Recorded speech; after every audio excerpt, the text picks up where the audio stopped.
2028 সালের মধ্যেই কি এআই আমাদের গ্লোবাল ইকোনমি পুরোপুরি ক্র্যাশ করে দেবে? জি, ট্রেন রিসার্চের একটি ভাইরাল আর্টিকেলে ঠিক এই শকিং জিনিসটাই দাবি করা হয়েছে।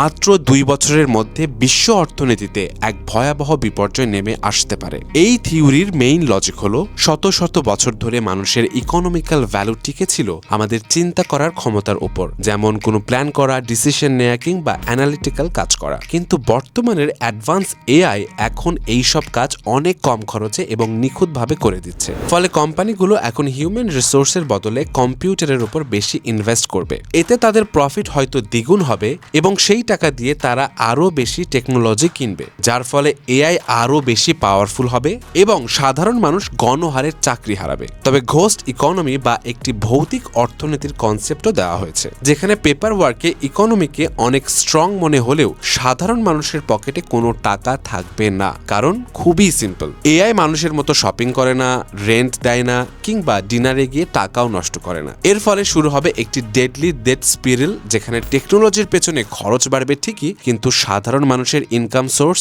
একদম বন্ধ হয়ে যাবে। এই ভয়ঙ্কর প্রেডিকশন অনুযায়ী গ্লোবাল স্টক মার্কেটের S&P 500 ইন্ডেক্স হুট করে 38% পর্যন্ত ক্র্যাশ করতে পারে। শুধু তাই নয়, বেকারত্বের হার 1 লাফে 10.2% ছাড়িয়ে যাবে, যা 1930 দশকের সেই ঐতিহাসিক গ্রেট রিসেশনের চেয়েও ভয়ঙ্কর সিচুয়েশন তৈরি হবে। এমনকি উবার, ডোরড্যাশ কিংবা ভিসার মতো জায়ান্ট কোম্পানিগুলো কোল্যাপস করতে পারে, কারণ এআই মিডলম্যান ছাড়াই সরাসরি সব সার্ভিস হ্যান্ডেল করবে। এর ইম্প্যাক্টে হাউজিং মার্কেটে ধস পড়বে এবং ভারতের মতো দেশগুলো তাদের পুরো আইটি সেক্টর হারাতে পারে, কারণ এআই এজেন্টরা এখন পানির দরে কোডিং করে দিচ্ছে। সো এখন দেখার পালা এই টাইম লাইনটি আসলে পুরোপুরি ফলে যাবে কিনা, তাই নিয়ে মতবিরোধ থাকতে পারে। তবে এখানে এমন কিছু পয়েন্ট হাইলাইট করা হয়েছে যা ইগনোর করা আমাদের জন্য কিছুটা অসম্ভব।